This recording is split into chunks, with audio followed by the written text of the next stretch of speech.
Morning. It's my pleasure to introduce today's Grand Round speaker, Max Flynn. Max is a member of my division, Diabetes, Metabolism, and Endocrinology. And he actually grew up in Madison. He's a genuine native. I met Max when I was this is a while ago, a new faculty member at Northwestern. And Max was an MD PhD student there. And his advisor, Mary Hunziker-Dunn, was unfortunately left. And Max was in the lab all by himself. And he finished his PhD with his mentor 3,000 miles away. So that's a sign of Max's industry. He, after Northwestern, he stayed there in the physician scientist training program and did his residency and fellowship there as well. And we were really thrilled to recruit him here. So Max is going to talk about male hypogonadism, something you see every day. And afterwards, I'm sure he'll have some burning questions. So, thanks.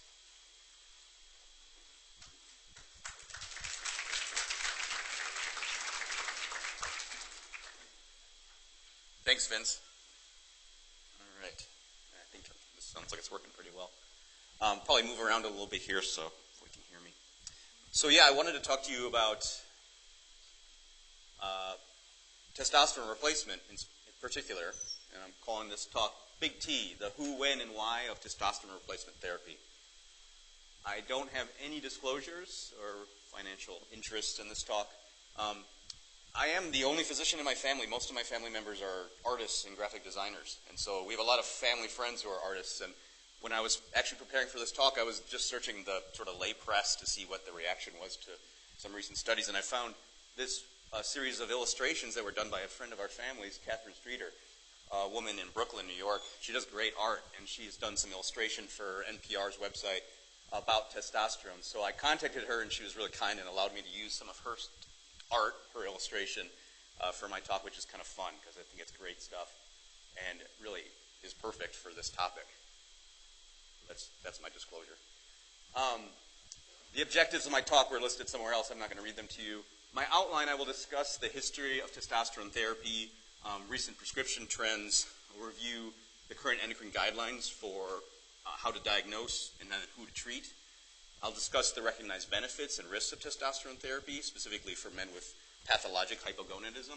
But then I'll discuss this concept of age-related hypogonadism and review some of the findings from recent testosterone trials that are just coming out, and also review the controversy regarding testosterone therapy, particularly as it pertains to cardiovascular risk. So just a very, very brief history of testosterone and androgens in particular. It's a sort of sordid history for these guys. Some of their early studies were in animals and were sort of barbaric in some ways. This is a classic finding right from Berthold, where he removed the testicles from roosters and found that the sort of male features of the rooster, the wattle and the comb, degenerated after castration. And then he actually was able to put those testicles back into immature male roosters and found that they became, these regenerated and they sort of developed male behavioral features, showing that these testicles are secreting something and are important for those male features. The classic experiments from Brown-Sequard in a paper in The Lancet in 1889 were to derive secretions from guinea pig and dog testicles. He actually self-injected, auto-injected these in himself and in others, and found that they improved physical performance and he thought mental performance. And he kind of coined the term that this was the elixir of life. So sort of setting up our expectations already for what to expect from testosterone. Of course, in the 30s, Butenandt and Ruzicka independently isolated a lot of hormones, including testosterone. In 1939, this became a Nobel Prize in chemistry. In the 1940s and onward, injectable testosterone formulations became available and started to be used for treatment, particularly of pathologic hypogonadism, very low testosterone levels. But it was really in the 90s and the 2000s, as you all know, that topical testosterone became available and therefore became more readily available for treatment to a wider variety of men. And this led to my title, big T, and I'm kind of thinking now about big oil or big pharma or big tobacco. I think big testosterone is becoming a presence in the pharmaceutical market because androgens are big business. Sales of testosterone have really increased dramatically even just in the last 20 years. 18 million in '88 up to 1.6 billion in 2011, and a total of 5.3 million prescriptions in 2011. And this is probably because of these easier topical formulations allow it to be prescribed easier and used at home. The direct consumer marketing, as we all know, is really a presence for testosterone, convincing men that they may have low T as this sort of new defined term. And of course, these clinics that have popped up that you probably have all seen, these low T clinics that are around the country where men can go and describe their symptoms and then supposedly have a diagnosis made and receive treatment. So indeed, there's been some great studies. This was out of JAMA in 2013, looking at sort of a pharmaceutical database, and they found the rapid increase. This was like 10 million men, and this is the percentage of men who were prescribed testosterone, a rapid increase even over this 10-year period from 2001 to 2011, a threefold increase of testosterone therapy. What's even more alarming is they found that about 25% of the men being prescribed testosterone had never had a testosterone level checked. So no attempt at diagnosis in this group. So there certainly is an increase in the use of testosterone, but perhaps not always appropriate. The FDA released sort of a statement about this as well in 2015, also summarizing some of these findings. This is breaking down millions of prescriptions and by age category, and they see that the 40 to 64-year-old category is really making up a lot of the market now and growing fast. So this is kind of responding to this marketing trends of is your testosterone low and what can you do about it? This is the category of men that are being targeted for that. They too found that about 25% of men had never had a testosterone level checked before they were being treated. So what I want to talk with first about then is the way to diagnose testosterone. What are the indications for testosterone treatment? I love this illustration. I like this guy up at the top sort of proselytizing about the benefits of testosterone therapy with his flaming breath and these little guys underneath sort of watching him and trying to learn. Maybe that's how you feel right now. I hope I don't look like that guy. So let's talk about the indications for treatment. This is coming from the Endocrine Society guidelines from 2010. These are 7 years old now, but these are still really great guidelines if you're looking for more information on how to do this. They still hold up very well, even with the most recent controversies. And some of the things they said back in 2010, I think, really were kind of looking ahead in time. They recommend that testosterone therapy be considered for men only who have a laboratory diagnosis of hypogonadism, which I'll talk about in more detail, who have symptoms of hypogonadism, and who don't have contraindications, of course. And there are a variety of contraindications to consider. I won't go into great detail, but essentially men with known breast cancer, prostate cancer, erythrocytosis, specifically a hematocrit over 50%, severe untreated sleep apnea, lower urinary tract symptoms, uncontrolled heart failure. And I'd like to highlight here desiring fertility because, just as a reminder, when we give a man testosterone, it does impact on his anterior pituitary function. It suppresses his gonadotropes. And in doing so, they have lower FSH, and they will therefore have lower sperm production. So men on testosterone therapy will have lower sperm counts. And so every now and then I get a man who's looking for fertility. He's already been put on testosterone, and these don't work together. It's important to recognize this is actually a contraindication for testosterone therapy. All right. So the evaluation for hypogonadism, as they state in the guidelines, should start with the thorough history and physical. Something I try to impress upon the medical students whenever I talk to them about any topic. You really want to start talking to your patient. And you want to only really be screening if they have something that you consider to be a true sign or symptom of hypogonadism. And I'll go into those a bit. Universal screening is not recommended, so we shouldn't be just testing testosterone levels on everybody who comes into the clinic. Also, I just want to really emphasize you don't want to test during an acute illness or hospitalization for all the residents in the crowd. And this is because something about acute illness, chronic disease, or hospitalization can suppress the natural circadian rhythm of testosterone production resulting from the gonadotropes. And so these can result in sort of a false diagnosis of hypogonadism when they may not really have low testosterone at their normal sort of healthy state. So the symptoms of hypogonadism are listed in this giant table, and there's many, as you know many of them, but they can be boiled down into a few general categories. Changes in body habitus. Men with hypogonadism generally have more fat mass, less muscle.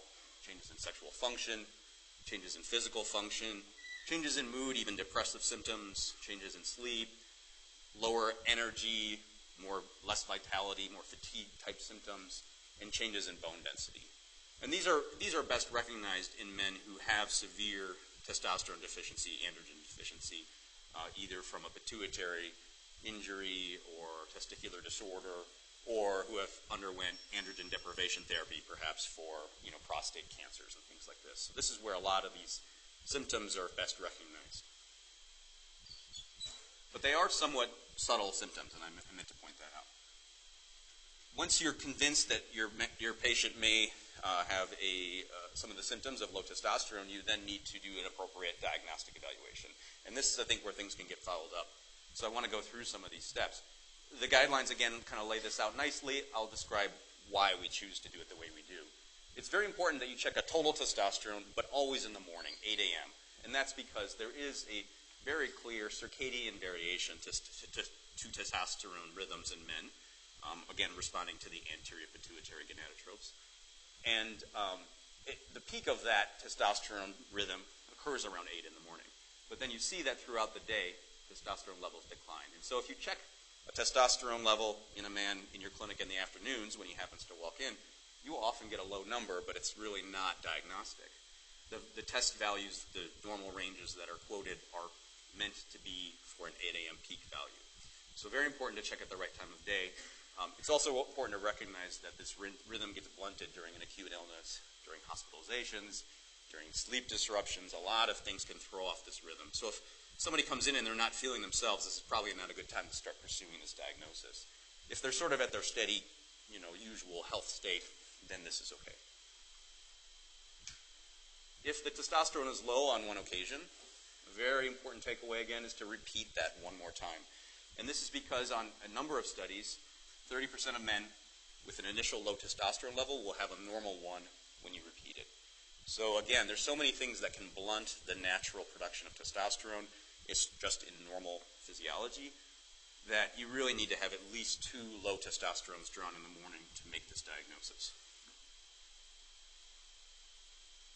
Another consideration that they mention in these guidelines, and that I think is actually very important in most patients, is to consider whether these men could have a low sex hormone binding globulin, SHBG.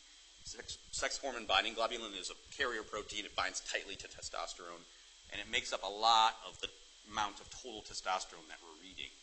The free or bioavailable testosterone that is not bound to SHBG, however, is the more active form, we think, and so really is the more sort of physiologically important fraction. So there are states where a man's SHBG can be low, and they can therefore have a very low total testosterone. But if you look at their free components or their bioavailable, which includes the albumin bound, those can be normal. And those men don't have hypogonadism, and really their symptoms wouldn't be related to testosterone. And it's a very tricky thing to explain to gentlemen, but I think it's very important because there's a lot of conditions that we see regularly, almost all of my patients, I would say, that would have a low SHBG. So moderate obesity is going to capture the vast majority of the American population.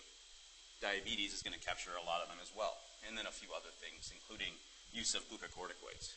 So any of those things in consideration, you should consider checking a free or a bioavailable testosterone to really secure your diagnosis. This can be done at the same time as the second testosterone level.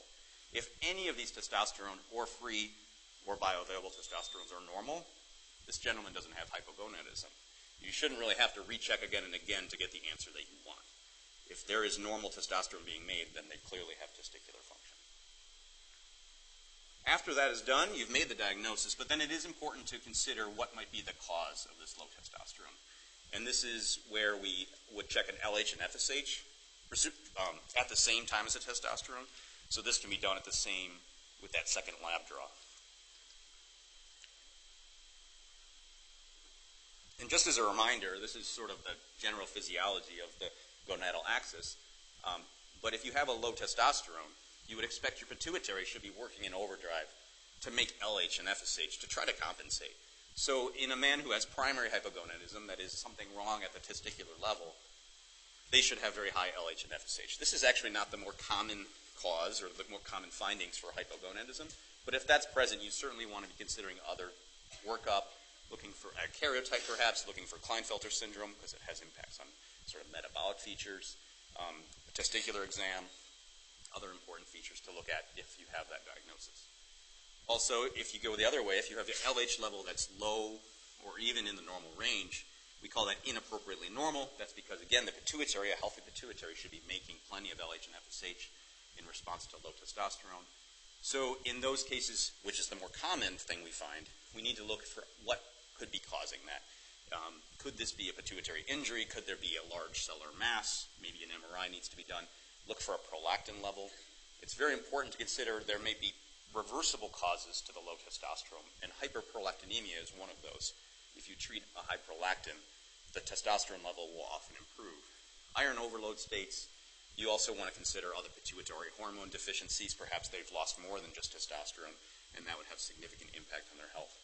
So further workup is needed, and you really need to determine is this a primary or a secondary problem before you can do that. So we recommend those tests as well. Again, if testosterone levels are normal, you follow up with that gentleman, try to figure out what's causing their symptoms, but it's probably not going to be testosterone. And just really briefly, I'm not going to go into all the treatment methods and ideas, but the general sense is, the general way this is done is with a daily topical testosterone, for instance, patches or gels, or with testosterone ester injections by IM injection every 2 weeks. Longer than 2 weeks generally isn't going to give them enough coverage, so it's generally going to be 2 weeks or shorter. And then what I think is important to emphasize as well is they need follow-up. They need at 3 months typically, and in most of the guidelines they recommend 3 months checking and seeing if their symptoms have actually improved. That might determine whether or not you want to continue therapy. Check their testosterone level, make sure you're giving them adequate supplementation. You want to aim for a target in the mid-normal range for that quoted number that's normal for young men. And then we need surveillance labs.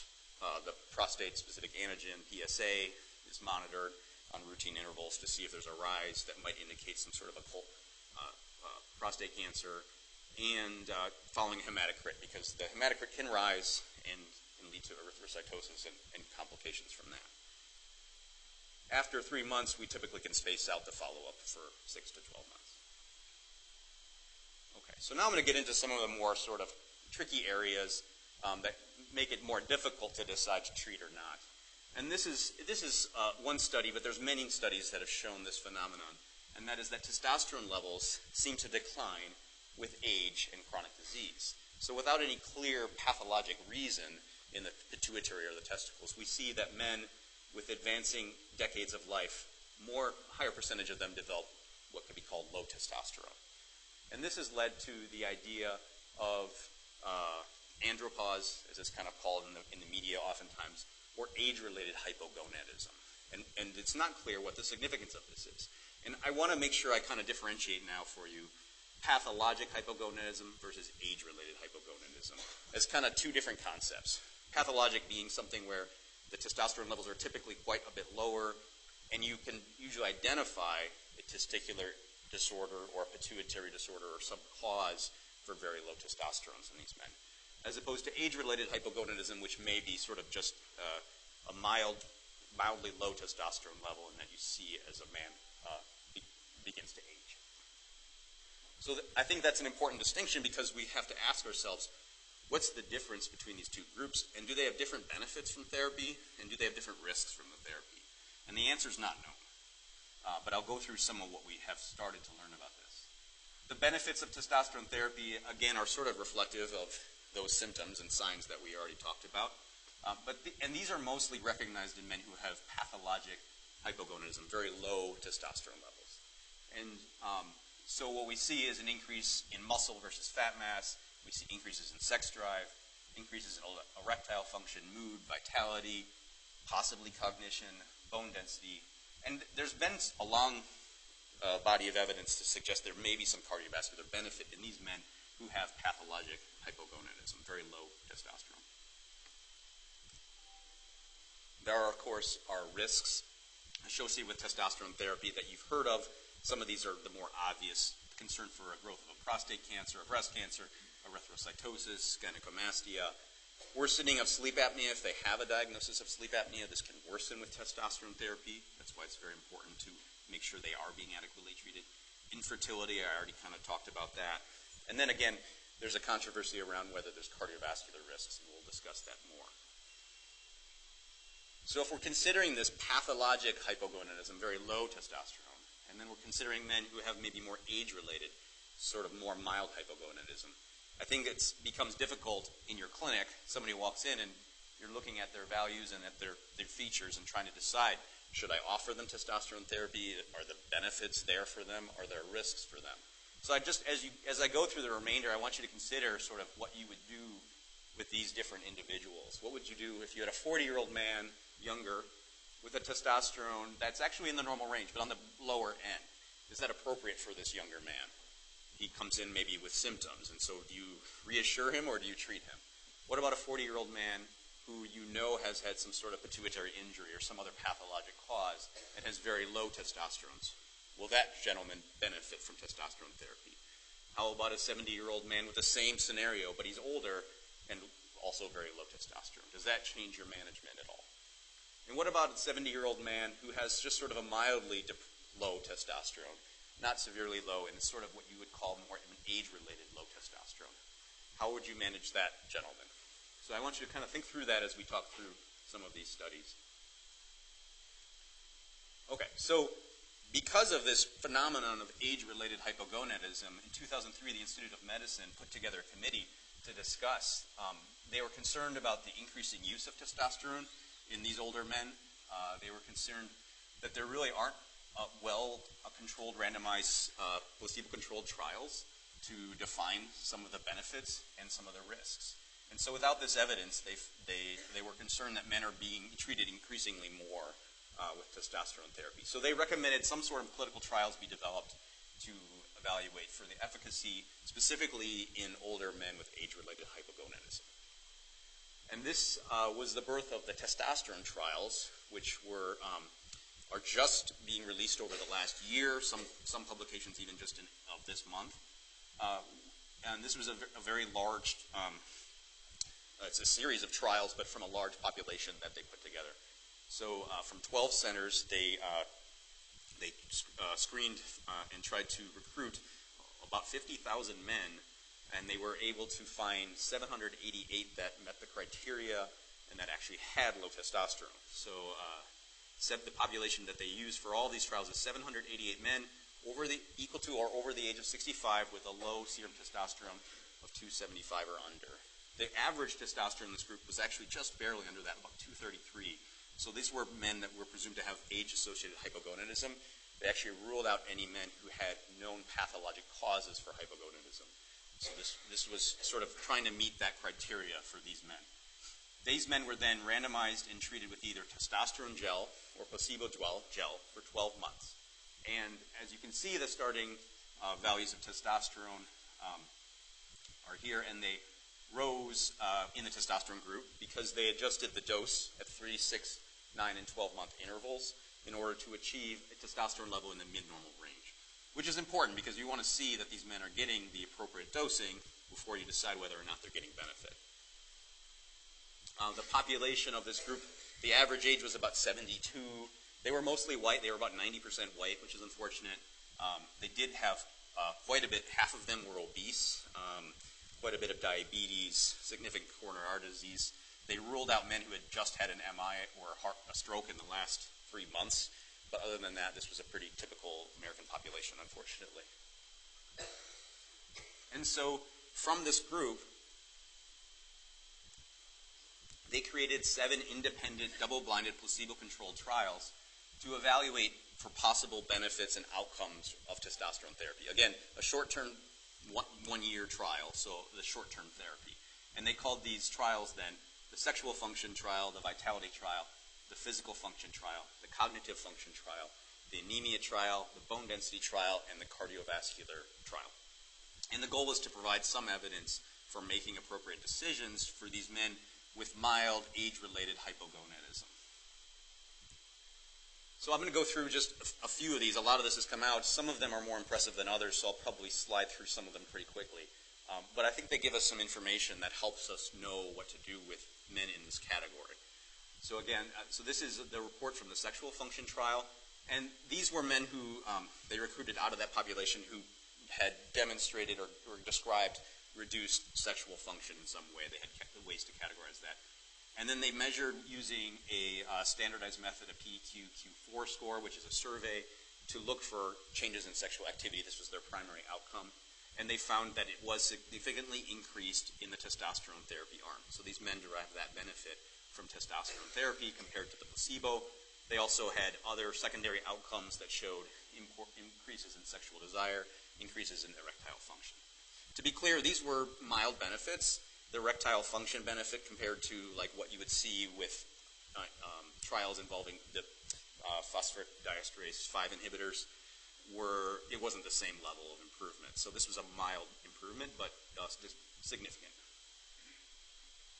These other trials, the physical function trial, the vitality trial, the cognitive function trial, I don't want to spend a lot of time on these. They did not show improvement. So no change in physical function as measured in sort of walking distance measures.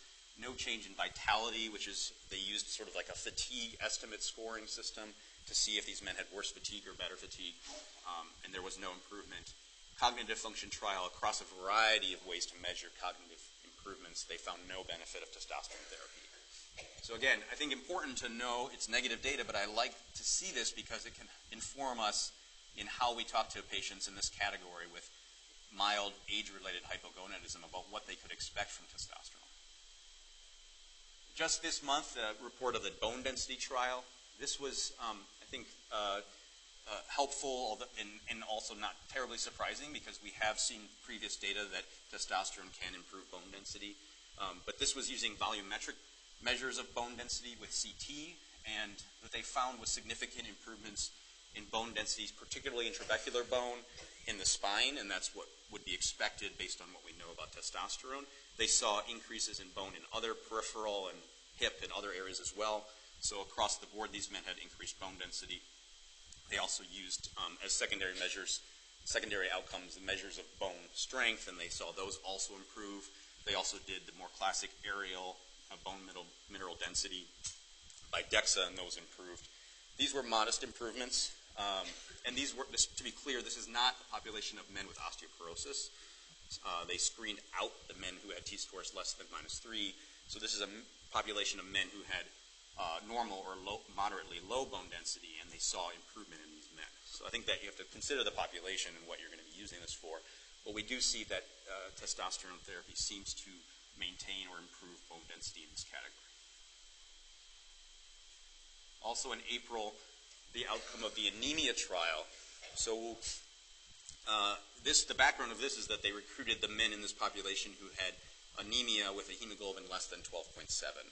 And apparently, I'm not familiar with this, but apparently a lot of men as they age develop anemia of unclear causes. So they felt this was a clinically really significant thing to look at. And what they found was that in all categories of these men who were treated with testosterone, they had a significant increase in the men who had a rise of greater than 1 in their hemoglobin.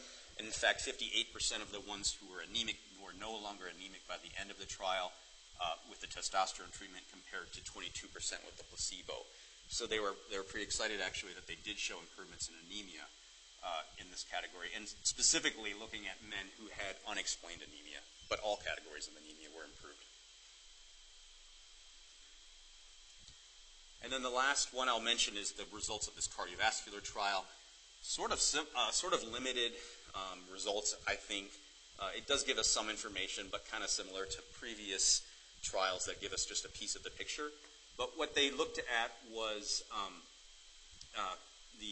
using CT angiography of coronaries. They looked at the non-calcified coronary artery plaque volume and total plaque volume. They found that these were there was a greater increase in the amount of non-calcified coronary artery plaque volume in the men in the testosterone group compared to in the placebo group.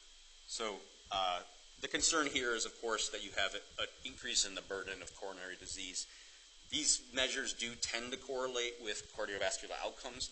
This trial was not really designed or powered to look for cardiovascular events, and in fact, in this trial, there were no cardiovascular events. So it's not entirely clear what the clinical significance is. I'll be talking about the cardiovascular sort of controversies in a little bit. But this is yet another sort of trial on top of others that adds to some of the confusion and some of the concerns. In all of these trials in the whole population, they had very few adverse events in this 1-year-long testosterone therapy. They did see PSA levels increase greater than 1 in some of the men, but not as many as I would have expected, only 28 in the testosterone arm versus 8 in the placebo. They saw hemoglobin levels, as I said, they rose for men with anemia. They also rose for other men. So some men did develop erythrocytosis, but that was only 7 out of all the men. So it didn't become a large concern. There wasn't really any significant increase in prostate cancer diagnoses, cardiovascular events, or other serious adverse events. It wasn't powered to look for those things, so it's not as if that's an outcome of the study, but it's at least reassuring that they didn't see massive amounts of that. So what conclusions can we draw from this, and especially considering these men with age-related sort of mild hypogonadism? Well, I think what I draw is that testosterone therapy in this group could yield some benefits, but they're mild. And they're really in the areas of sexual function, bone mineral density, and improvements of anemia, if that's something that they're already dealing with. The clinical significance of that testosterone therapy and that improvement isn't really clear. Is that really going to make a huge difference in these men's life? I'm not sure, because the benefits were pretty mild. Other areas that we were hoping to see some benefit, perhaps, no real clear benefit. Physical function, vitality, cognition, no clear changes. So one thing they did notice is that the benefits that the men seem to, when they do the subgroup analysis, for most of these categories, the benefits seemed to correlate with how low their testosterone level was to begin with. So if they were right at the border and they brought them up, they didn't seem to see as much improvement as those men who were maybe a little bit lower and brought up to the mid-normal range. And that's, as you would expect, sort of from a dose response. It's not likely that we can generalize these results to younger men with more pathologic hypogonadism or younger men with normal testosterone. You have to consider the population here. So I think the benefits of testosterone therapy for this sort of mild age-related hypogonadism are present, but they might be minimal, and that should color our conversations with these men. And we also have to consider what are the risks, and that should be the other side of the conversation.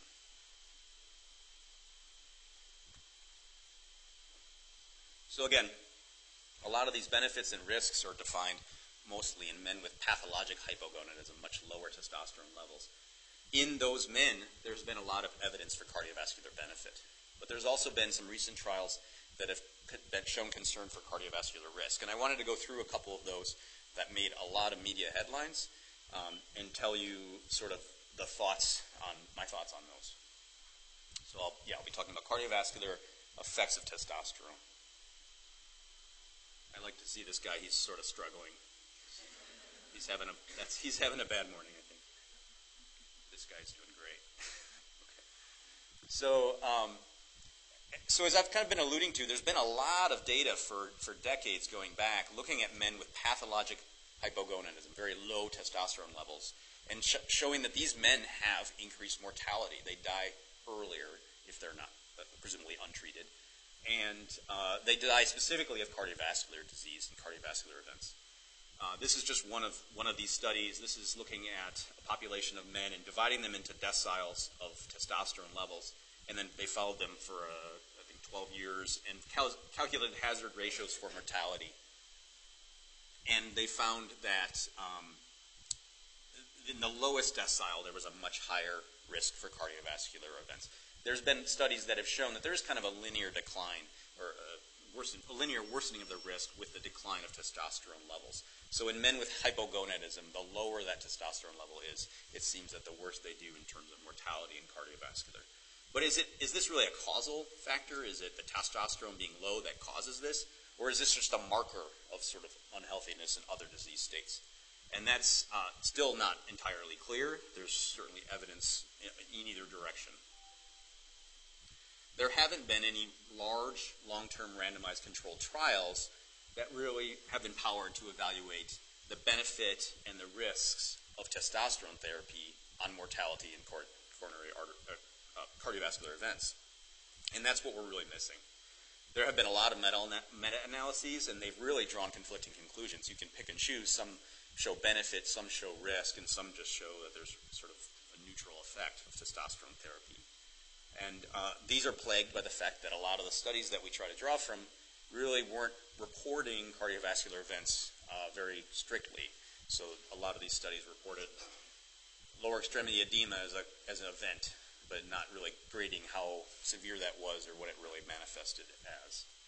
So, and then in this sort of context of uncertainty, two recent retrospective trials came out in 2013 and 2014, as you probably know and heard about, because they've got a lot of media attention. And the New York Times had an editorial board commentary on this saying, overselling testosterone dangerously, sort of raising alarms. There were others as well. So I wanted to go through these two trials with you briefly, talk about what they showed, and then why these really can't be used to draw conclusions for patient treatment and patient decision making. And I hope I can convince you of that.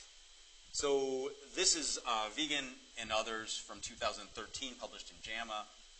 And what this was a large population of men in the VA healthcare system, all of whom had undergone recently coronary angiography. So already it's a high-risk population. Many of these men had, 80% had diagnosed coronary artery disease. Many of them had diabetes. And they pulled out of that population only the men who had a testosterone level measured to be less than 300. And so that turned out to be about 8,700 men. This was not there's no intervention, right? This is retrospective sort of chart review. What they found, and then what they looked at was which of these men were treated with testosterone and which were not. And the way they defined treatment with testosterone was any man who had a prescription filled for testosterone at least once. And some of them had only one. So in these men who were on testosterone, they showed an increased risk of their primary endpoint, which was a composite, all-cause mortality, non-fatal MI, or ischemic stroke. And they showed that there was a worsening of this risk. But this was after some pretty hefty probability weighting that I'll talk to you about in a second. And surprisingly, there wasn't any difference in the risk between the men who had known coronary disease and men who did not have coronary artery disease, which you would sort of expect to see some changes there if you presumed that the coronary artery disease was significant for this mortality. Well, this study has gotten a lot of criticism and even some requests to have it withdrawn mostly because of the way this statistical probability weighting was done. They considered 50 variables, but it's debated whether they considered the right ones. Because what really happened is the data was reversed based on the statistical weighting. So this was another paper that sort of looked at their raw data and compared to what their results were in a sort of a critical analysis.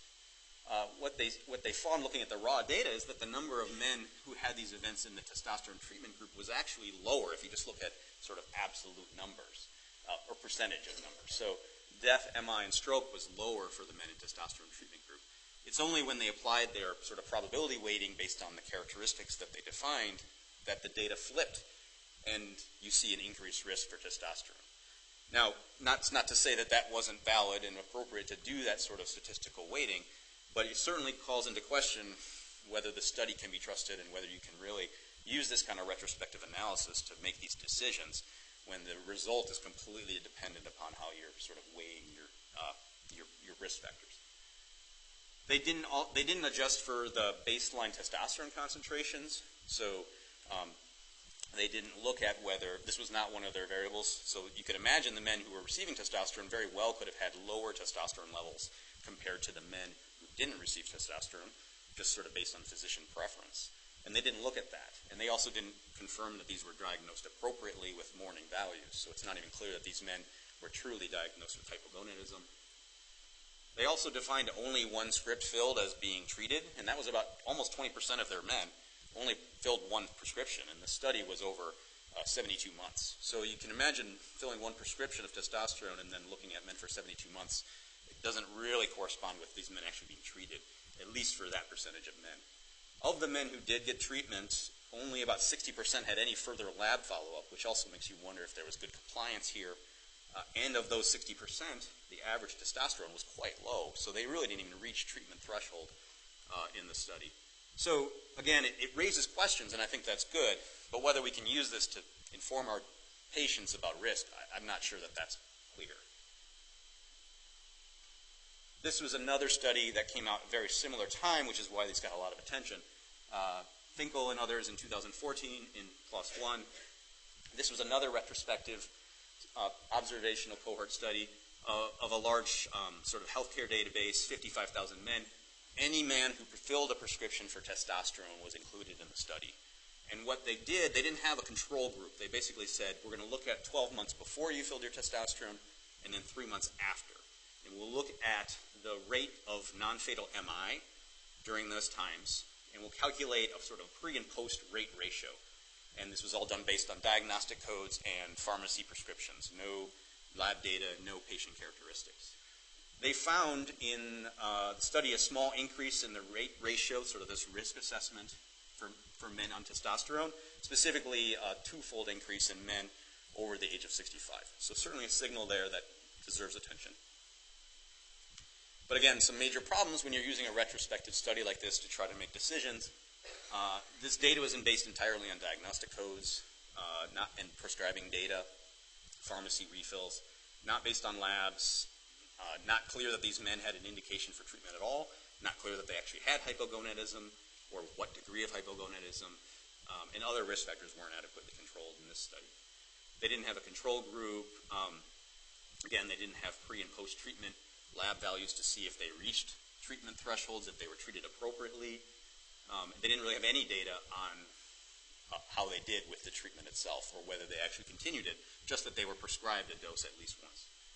And they did try to adjust for other medications like blood pressure and diabetes medications to sort of even out some of these risks, but they didn't have any data on the actual diagnosis, the indications for therapy, how well their blood pressure was controlled, smoking, BMI race. So there's a lot of missing information in the study. So again, I think these studies both, they lend some ideas about, well, we should be looking into this issue, and that's certainly recognized and understood, but it's very hard to draw conclusions from them, especially given the flaws, I think, that I've mentioned. So the FDA was asked to they convened an advisory panel because there was so much attention around these, and asked to give some thoughts, and I think the initial impression was that the FDA was concerned as well. But if you read their comments really carefully, they specifically say that evidence linking testosterone therapy to cardiovascular risk is inconclusive. And I think I agree with that statement. This data needs to be evaluated, but it certainly isn't conclusive.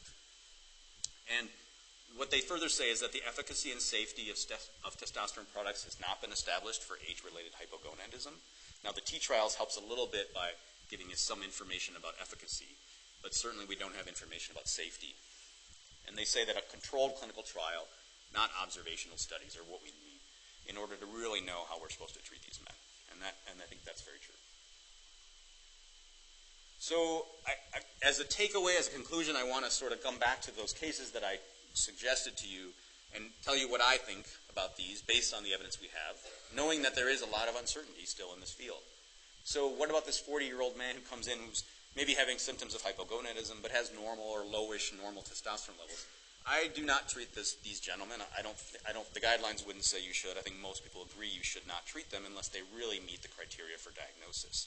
Because we don't really know the true risks in these people, and it's not clear that they would have a true benefit. So I think without really good data, it's best to do no harm and leave these guys alone. What about the 40-year-old man who has pathologic hypogonadism, testosterone level quite low? There's, I think, ample evidence that they derive quite a few benefits. The risk is not, the cardiovascular risk is still uncertain. I think the risk-benefit here weighs for treating, and so we do treat these, and this is also reflected in guidelines that they should receive testosterone therapy if they want. What about a 70 or an older guy, but who still has pathologic hypogonadism, very low testosterone levels? Again, I think that because the cardiovascular evidence is not clear on either side, after an appropriate conversation with these guys, treating with testosterone, they certainly, I think, could derive benefit, so I do treat these gentlemen. But this is the more interesting category in my mind. This is the 70-year-old man who comes in with more modest declines in testosterone from probably age-related hypogonadism. And this, I think, is very difficult, and we still aren't clear. But I think the T trials really helped me know that the benefits that we're probably offering them are mild and minimal, depending on their features. If they had sort of a trend towards lower bone density or anemia, perhaps they'd have a little more benefit. But to promise them a lot of these other benefits that we see, I don't think that we have good evidence for that. So I would proceed slowly, and I would also have these long conversations about we aren't clear what the cardiovascular risk is in this population. The studies aren't clear still, and we have to assume some of that. So in summary, the prescriptions for testosterone are increasing rapidly, particularly in this age-related hypogonadism category. So the diagnosis of hypogonadism requires a really careful evaluation, especially with the takeaway again that the timing of the lab draw is a very important factor there. Treatment of hypogonadism also requires a careful diagnosis and clear symptoms before you start treatment. And while the treatment of pathologic hypogonadism, I think, is significant, gives significant benefits, the benefits for age-related hypogonadism appear to be pretty limited. And I think we should be honest with men if we are going to start treatment in this category, that their benefits may be minimal, and perhaps they wish to stop if they don't notice any improvement. And again, the relationship between testosterone therapy and cardiovascular risk, unfortunately, still remains very unclear. So we have to have a lot of these conversations with gentlemen about the uncertain nature of that. So I thank you for your attention. I'm glad to take questions. Yeah, right here. We'll start. Thank you.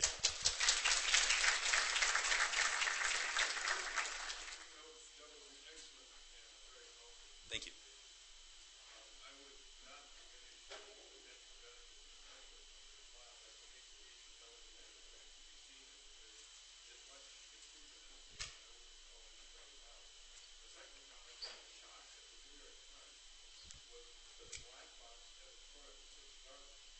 Yeah.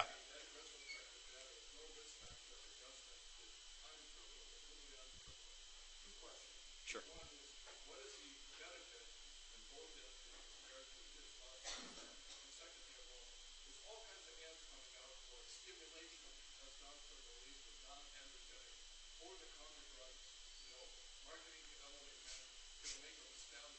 Yeah. Yeah. So the first question was how do the bone density improvements in this study compare to like anti-resorptive agents, bisphosphonates, and those? So the comments from the authors were that they think they showed similar improvements actually, but this was not obviously a head-to-head. And these were, again, this was not a population of osteoporosis, in which most of those studies are done in osteoporosis. So you can't draw those kind of conclusions from these, but they thought they may have similar benefits in this population, if that makes sense. And I'll answer his, and then I'll totally call on you, Karen. Thank you. So, and then the other question was, what do we do with these sort of off-label other category of supplements and androgens? I have no idea. That's a scary area. We definitely see those coming into our clinic, especially in younger men, sort of in a weightlifting category or sort of looking for sort of body fitness. I think most of them are not hypogonadal, but then when they take these, often they can become hypogonadal. And that's the real crime, is that even when they stop them, they might have suppressed their axis for so long, they now may have hypogonadism. And so sort of becomes a vicious cycle that they come in, they stop these, they are now permanently, in some cases, hypogonadal, and then you actually do treat them with testosterone in the long run just because they've done themselves so much harm. So it'd be great if there was some sort of regulation over those compounds, but of course there's not. Yeah. All right, Karen,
No, yeah, thank you.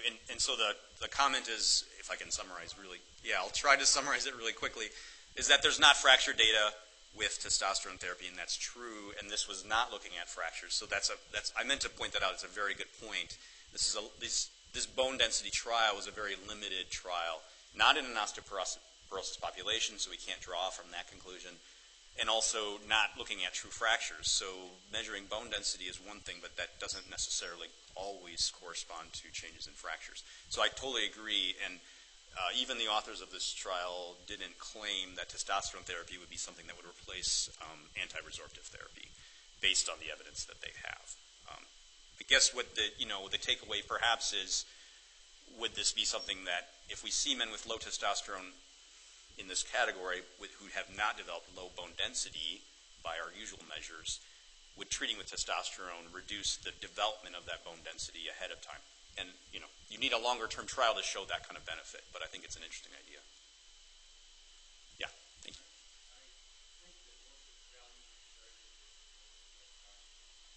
Correct.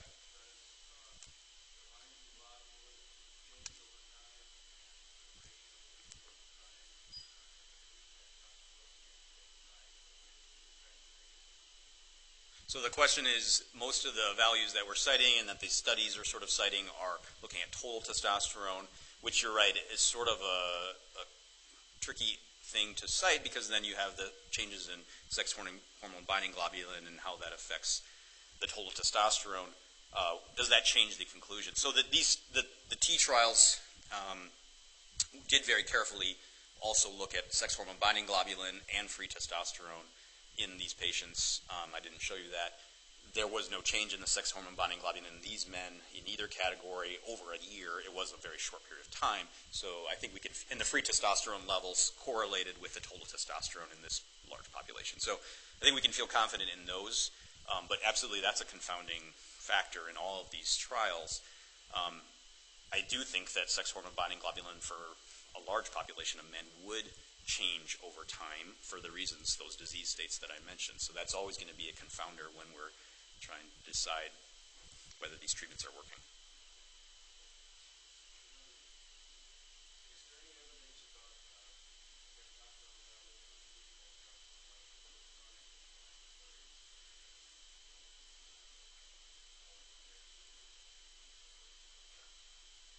I don't know specific. So the question is there any data about testosterone, total or free measurements in chronic inflammatory diseases, rheumatologic conditions? I don't know specifically of data. I suppose somebody's looked at this. We do know that a lot of chronic diseases, and certainly I would imagine inflammatory diseases, you would see that as a cause for reduction of basically of seeing hypogonadism develop. So we see this in other disease states. COPD, untreated COPD, diabetes, HIV. So we know that some of those other entities, I haven't actually specifically seen that, I guess, but it wouldn't surprise me. Yeah, thanks. Why don't we use age-adjusted normal limits? Yeah, well, so the question is, why don't we use age-adjusted normal limits? And that's the debate about age-associated hypogonadism. The question is, it gets into sort of a fundamental question of, is that decline in testosterone normal, or is it a problem, right? So you absolutely can use an age-adjusted, you could certainly define that, but is that decline something that we really should just leave alone and trust is appropriate? I don't know. So maybe these T trials will give us some information on that. I think even longer-term trials of safety and things would give us more information on that. But I guess the answer is we don't know exactly what the impacts of this age-related hypogonadism is, and to call it natural or not. Is that a sufficient answer? Yeah.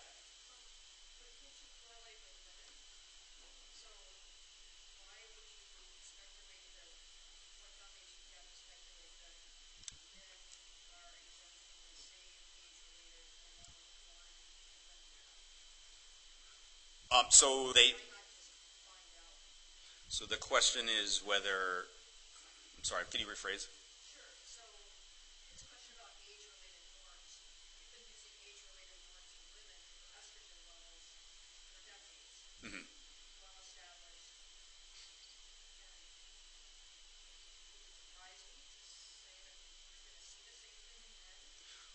Right.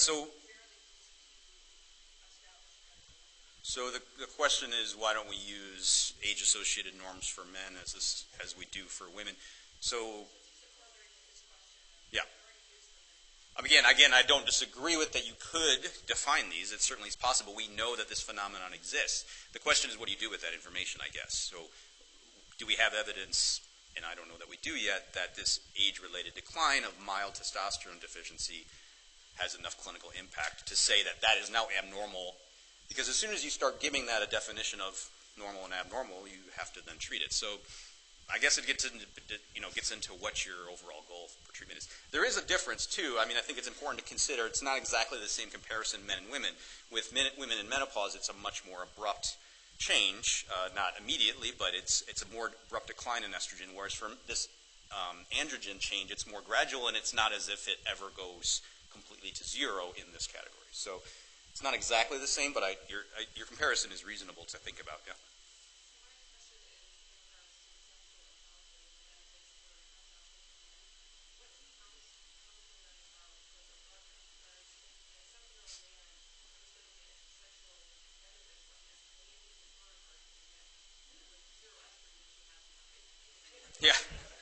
Yeah, that's great. I think that's a very valid question. So the question was, okay, you're going to consider treatment in a 70-year-old man mainly for the sexual function benefits. What sort of is the counterpart in his partner, assuming his partner's female, in terms of benefit, considering she may be estrogen deficient? So I don't have an answer to that. Yeah. It enters the conversation. I would just say I try to stay out of the sort of sex therapy counseling, so I don't do a lot of that. I really don't.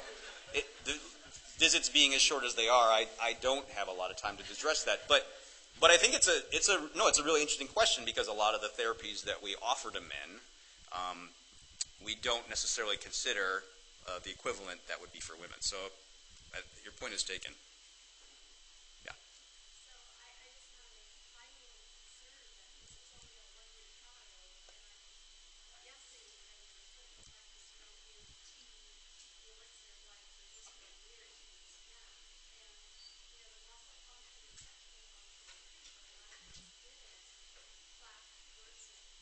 Mm-hmm.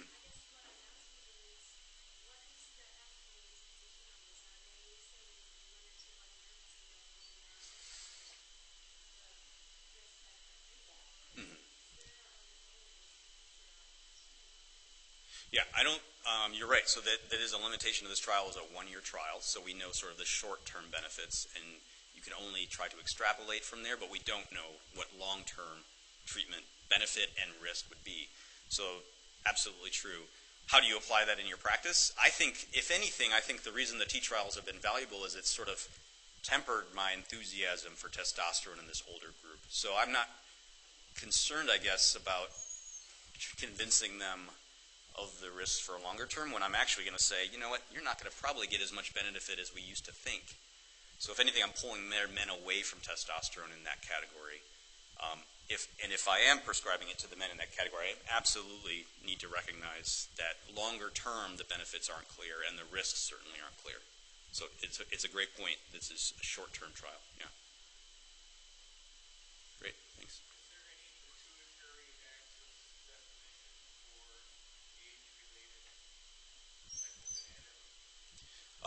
So the question is there any pituitary axis definition for age-related hypogonadism?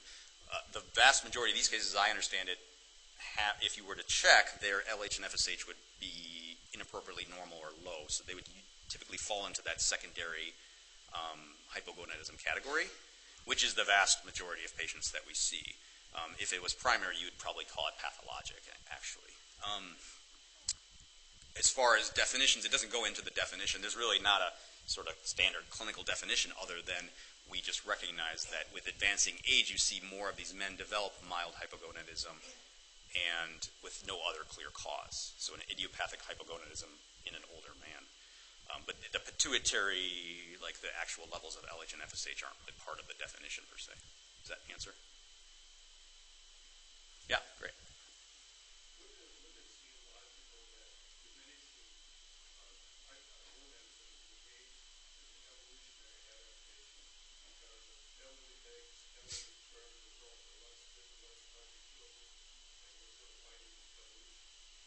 Yeah, that's another great point. So the idea, I can sense from the audience that there's a movement to reduce testosterone use in older men, which I think is, again, I think some of these studies sort of suggest that may be appropriate.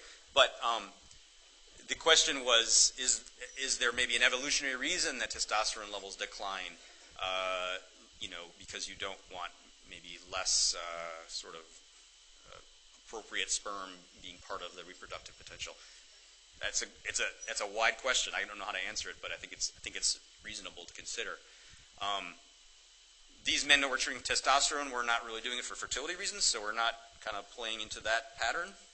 So I don't know that it crosses sort of an ethical quandary because we're not encouraging them to reproduce. But nonetheless, you could make that claim that natural decline is something. That decline is a natural process.